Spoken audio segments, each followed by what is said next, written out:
चलिए और अब बात करते हैं किसानों और इकोनॉमी के बारे में। फार्मर्स और इकोनॉमी इकोनॉमिक सर्वे 2022-23 के अनुसार देश की 65% आबादी गांव में रहती है।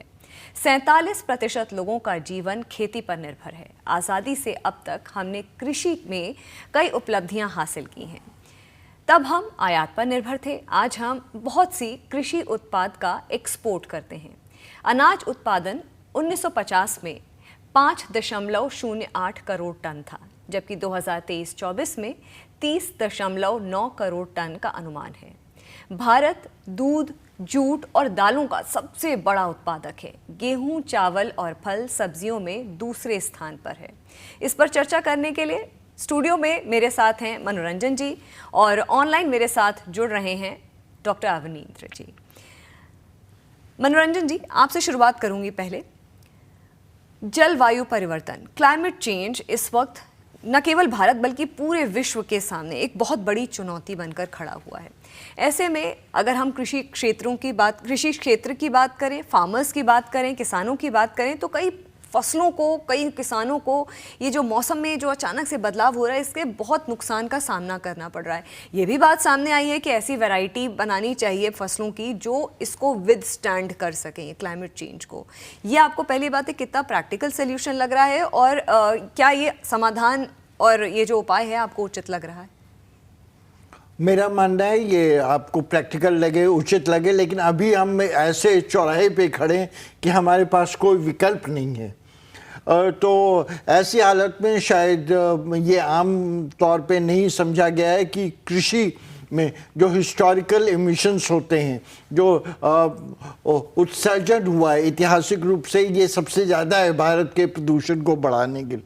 तो इसमें हम लोग नई टेक्नोलॉजी का प्रयोग, ड्रोन से, स्प्रिंकलर, ड्रिप इरिगेशन का प्रयोग कर सकते हैं। एग्रीकल्चर क्षेत्र में, कृषि क्षेत्र में जो इमिशन होते हैं, उत्सर्जन होते हैं, उसके लिए आज सबसे बड़ी आवश्यकता भारत के संदर्भ में उभर कर आई है, जिसको हम बोलते हैं क्लाइमेट स्मार्ट एग्रीकल्चर। हम लोग अपने जीवन में स्मार्ट होना चाहते हैं, तो उसी तरह से कृषि के लिए भी क्लाइमेट स्मार्ट एग्रीकल्चर की बहुत आवश्यकता है, जिसमें क्रॉप्स को, सीड्स को मॉडिफाई किया जा सकता है।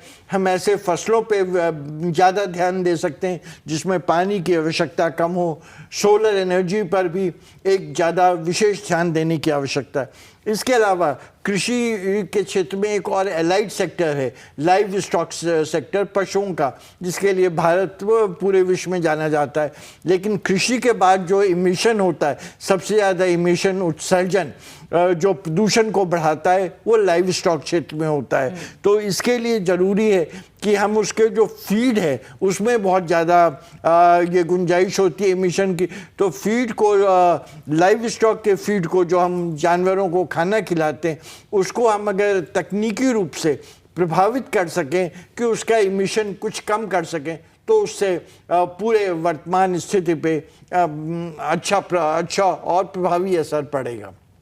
अवनींद्र जी, आपके पास आऊंगी कि क्लाइमेट चेंज को लेकर के जो चुनौती हमारे कृषि वर्ग के सामने, हमारे किसानों के सामने खड़ी हुई है, उसको लेकर के क्या सल्यूशन आप देखते हैं? देखिए, किसानों, अगेन मैं ये कहूँगा कि किसान हमारे यहाँ, आपने कहा 47% लोग यहाँ पर खेती पर निर्भर हैं, और वो लोग बहुत अच्छी स्थिति में नहीं है आर्थिक रूप से। तो मुझे लगता है कि उनके पास ऑप्शंस भी नहीं है बहुत सारे, कि वो अपने खेती के चीज़ों को बदलाव कर सके या डिफरेंट तरीके के मेथड्स को अपना सके। ये आज़ादी शायद उनके पास नहीं है। तो मुझे लगता है कि यहाँ पर जो गवर्नमेंट है, उनके पास बहुत बड़ी अपॉर्चुनिटी है फार्मर्स को हेल्प करने की। इन दो तरीके से हो सकती है ये हेल्प। पहली बात यह है कि अभी के समय में जब हमारा ग्लोबलाइज्ड वर्ल्ड है, सारे कंट्रीज इंटीग्रेटेड हैं, तो किसानों का उनके उत्पादों के प्राइस पर कोई अधिकार नहीं है। कुछ समझ में नहीं आता उन्हें क्या प्राइस होगा, बहुत फ्लक्चुएट करता है। इसके कारण वो लोग उन्हीं चीज़ों का उत्पादन करते हैं जिनकी उन्हें कुछ एश्योरेंस मिल जाती है प्राइस की। तो वो एक बहुत इंपॉर्टेंट चीज़ है। मुझे लगता है कि जो किसानों का रुझान है वो क्लाइमेट से रिलेटेड नहीं है, बल्कि सस्टेनेबिलिटी को लेकर के है, वायबिलिटी को लेकर के है। तो अगर हम ऐसे प्रैक्टिसेस को वायबल कर दें जो क्लाइमेट के लिए भी सुटेबल हैं, जो लोकली अडेप्टेबल हैं, तो मुझे लगता है कि वो एक सॉल्यूशन है। इनफैक्ट ज्यादातर अगर आप देखेंगे फॉर इंस्टेंस वो इस ईस्टर्न एरिया में अभी नए मेज या नए वैरायटीज आ रहे हैं, या बीटी कॉटन एक समय में आया था। ज्यादातर ये टेक्निक्स हम बाहर से लाते हैं, उनका जो अनुसंधान है वो बाहर हुआ है, वो कहीं ना कहीं हमारे एरिया के लिए बहुत सुटेबल नहीं हुआ। तो जी। एक मुझे लगता है कि आज मुझे रिसर्च और डेवलपमेंट जो एग्रीकल्चर सेक्टर में है उसको बहुत ज्यादा बढ़ाने की जरूरत है, उसको इंडियनाइज करने की जरूरत है कि वो रिसर्च एंड डेवलपमेंट इस क्षेत्र में हो कि भारत के लिए क्या सुटेबल है और लोकल लेवल पर क्या सुटेबल है, पहली बात। दूसरी बात, उन सारे उत्पादों को कैसे वायबल बनाया जाए। मुझे लगता है कि ये लार्जर चुनौती हमारे सामने में है एड्रेस करने की। उसके अलावा छोटी बातें तो होती रहेगी, उसका समाधान भी अभी नहीं है, बट मुझे मुझे लगता है कि इसको बहुत बड़े तरीके से देखने की जरूरत है। इंडिजिनस रिसर्च और डेवलपमेंट की बात कही अवनींद्र जी ने, और जो प्रोडक्ट्स रिसर्च के बाद जो निकले हैं उनको लार्जली वायबल हमारे किस कृषि क्षेत्र को बनाया जाए, उसके लिए अवेलेबल किया जाए, वो एक बड़ी अहम उन्होंने बात बोली है। देश में मनोरंजन जी 70% जो आबादी है वो किसानों और मजदूरों की है। ऐसे में अगर उनके पास खरीदने की क्षमता ही नहीं हुई तो मांग कैसे निकलेगी, क्या कहेंगे आप? देखिए, इस पे दो तरह से प्रयास करने की ज़रूरत है। एक तो जो उनके खर्चे हैं, इनपुट कॉस्ट है, उसको कुछ कम करना चाहिए, आमदनी को बढ़ाना चाहिए। खर्चों पे बहुत ज़्यादा कंट्रोल नहीं है क्योंकि ये मार्केट फोर्सेस पे निर्भर हैं। तो जो बीज की कीमतें हैं, खाद की कीमतें हैं, पानी की कीमतें, किसान का उस पर ज़्यादा वश नहीं चलता। ऐसे हालात में एग्रीकल्चर प्रैक्टिसेस में जो काम हो रहा है उसमें बदलाव और हाई वैल्यू क्रॉप्स जैसे कि हॉर्टिकल्चर है, लाइव स्टॉक है, फिशरीज है, इन पर ध्यान देने की विशेष आवश्यकता है। उसके अलावा cost of credit, timeliness of credit, ऋण सही समय पे मुहैया कराना है उचित अनुपात में, और उसकी कीमत भी सही होनी चाहिए। वित्तीय समावेशन के क्षेत्र में बहुत अच्छा काम हुआ है, इसको कृषि क्षेत्र में और बढ़ाने की आवश्यकता है। Productivity of farmers, farm lands की हिंदुस्तान में 80-82% छोटे किसान हैं, स्मॉल और मार्जिनल फार्मर्स हैं। तो इसलिए प्रोडक्टिविटी फार्मर्स की बढ़ाने के लिए बहुत तरह की आवश्यकता है। वाटरशेड डेवलपमेंट एक बहुत बड़ा मुद्दा आया है, जिससे एक वातावरण पे भी अच्छा प्रभाव पड़ेगा, उत्पादकता पे भी अच्छा प्रभाव पड़ेगा। जॉइंट लायबिलिटी ग्रुप्स और उसके अलावा सप्लाई साइड इंटरवेंशंस, जिसके माध्यम से हम कोल्ड स्टोरेज, कोल्ड चेन एक बहुत अच्छा कॉन्सेप्ट उभर कर आया है। कोल्ड चेन से हमारा मानना है कि जो आप उत्पादन करते हैं वहाँ से डाइनिंग टेबल तक पूरी एक श्रृंखला बन जाती है, जिसको हम इंग्लिश के एक बहुत ही एक अच्छे फ्रेज में बोलते हैं, फार्म टू फोक। इस तरह की अगर हम एक श्रृंखला बना सके तो एक अच्छी चीज़ होगी। सोलर पावर, सोलर फार्म्स पे भारत में ज़्यादातर सूरज की कोई रोशनी की, उष्णता की कोई कमी नहीं होती है। तो अशोक गुलाटी जो एक बहुत प्रमुख कृषि अर्थशास्त्री, उन्होंने बहुत अच्छा काम किया है और यह दर्शाया है कि अगर हम बहुत सारे ये कृषि योग्य ज़मीनों को सोलर फार्म्स के रूप में प्रयोग करें तो उससे बहुत अच्छे परिणाम आएंगे। एग्री टूरिज्म एक बहुत अच्छा राजस्थान में बहुत बड़े पैमाने पे हुआ है। आपके जो गांव हैं, जो खेत है, उसमें एक फार्म हाउस बना दिया, उसको एक रिजॉर्ट की तरह डेवलप किया, उसमें 4-6 कमरे बना दिए, खाने की व्यवस्था, रहने की और कुछ मनोरंजन के साधन उपलब्ध कराए। तो ये एग्री टूरिज्म विश्व में एक बहुत सफल मॉडल है, हिंदुस्तान में, राजस्थान में और कई रिजॉर्ट्स में हुआ है। तो उसके अलावा कम्युनिटी बेस्ड ग्राउंड वाटर और इकोसिस्टम, उस पर भी ध्यान देने की ज़रूरत है। इन सब चीज़ों से मेरा ख्याल है इस पे किसानों की आय बढ़ाने में अगर हम एक होलिस्टिकली, एक वृहद रूप से देखें तो एक अच्छा और प्रभावी असर पड़ेगा। अवनींद्र जी, आप कुछ ऐड करना चाहते हैं इसमें?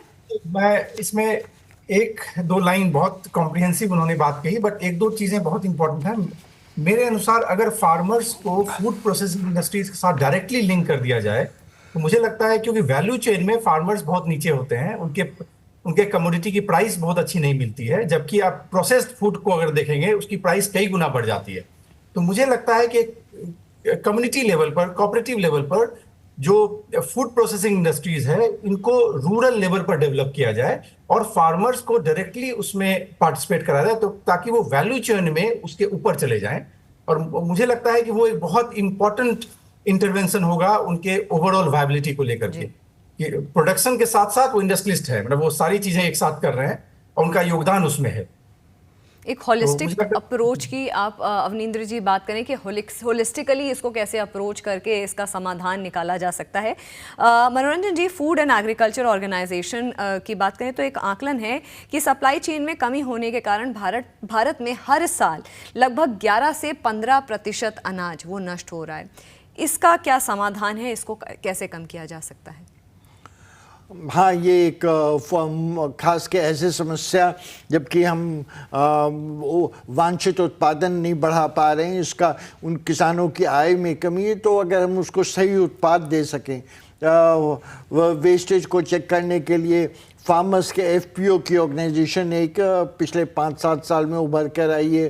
फार्मर्स प्रोड्यूसर्स ऑर्गेनाइजेशंस हैं, कुछ इंडस्ट्री एसोसिएशंस हैं, एग्रो फॉरेस्ट्री है। एक समन्वित प्रयास सरकार की वजह से की तरफ से एनजीओ, वॉलंटरी ऑर्गेनाइजेशन सभी मिलकर इसमें एक समेकित और समन्वित प्रयास करेंगे। और इसमें एक सेंसिटाइजेशन की भी ज़रूरत है, लोगों को एहसास कराने की ज़रूरत है कि आपका तो नुकसान हो ही रहा है, ये वेस्टेज से समाज का भी एक बहुत बड़ा नुकसान हो रहा है और हर एक चीज़ का अपॉर्चुनिटी कॉस्ट होता है। इस नुकसान को हम एक अपॉर्चुनिटी की तरह देख सकते हैं और इससे समाज का, किसानों का, देश का ज़्यादा, तो इस पे एक केंद्रित ध्यान देने की आवश्यकता है।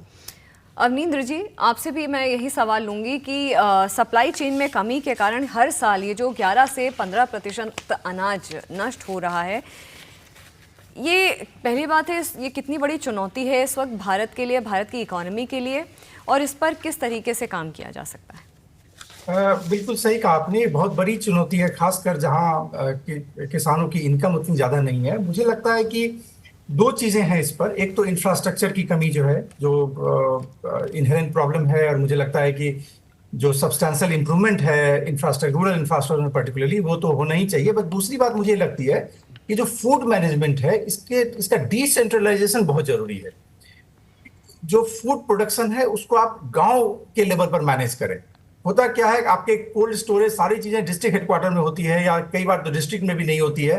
मंडी बहुत दूर होता है इंडिया में, आप जानते हैं मंडी बहुत लिमिटेड है, बहुत दूर ट्रांसपोर्टेशन होता है। तो मुझे लगता है कि जो डिसेंट्रलाइजेशन है, विलेज लेवल पर अगर हम लोग कलेक्ट करें और उसको, जैसे मैंने कहा कि फूड प्रोसेसिंग इंडस्ट्रीज का लिंक कर सकते हैं, लोकल लेवल पे ही प्रोड्यूस हुआ, वहीं पर वो कन्वर्ट हो गई प्रोडक्शन में, प्रोसेस्ड गुड में। या फिर जैसे हमारा पीडीएस का सिस्टम है, जो पीडीएस का सिस्टम है, हम ऑलरेडी गवर्नमेंट खरीदती है, प्रोक्यूर करती है, क्यों नहीं वो उसे बिल्कुल लोकल लेवल पर किया जाए, हर एक विलेज के लेवल पर, ताकि इस तरह के डिसेंट्रलाइजेशन से कहीं ना कहीं इस तरह के क्षति को रोका जा सकता है। और डेफिनेटली जो पब्लिक इन्वेस्टमेंट है बाकी चीजों में, उसका तो कोई सब्स्टिट्यूट नहीं है। सही बात कही आपने कि पब्लिक इन्वेस्टमेंट एक अहम रोल प्ले करता है, प्ले कर सकता है।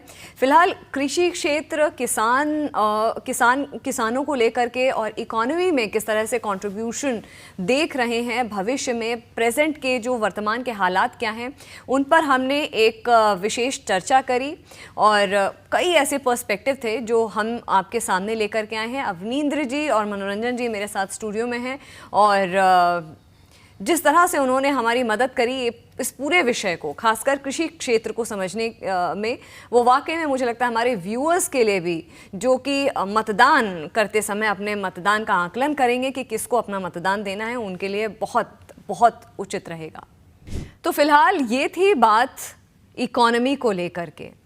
जैसा कि हम इस नॉलेज सीरीज़ में लगातार आपसे कह रहे हैं कि हमारा मकसद एक है कि हम इस नॉलेज सीरीज़ के ज़रिए आपको ये हेल्प करें या ये डिसाइड करने में मदद करें कि अपना, जब आप मताधिकार का इस्तेमाल करें, अपना मतदान दें, तो किस तरीके से, कौन से ऐसे विषय हैं जो देश की दिशा और दशा तय कर रहे हैं, उनको अपने दिमाग में रख करके, अपने मन में रख करके, तब सही आकलन करके, सही एनालिसिस करके आप अपना वोट कास्ट करें। फिलहाल जागरण प्राइम टीम की ये लगातार कोशिश है कि जितने भी विषय हैं रिलेटेड इलेक्शंस के, हम आपके सामने लगातार इस नॉलेज सीरीज़ के ज़रिए लाते रहें। फिलहाल आज इतना ही। Thank you.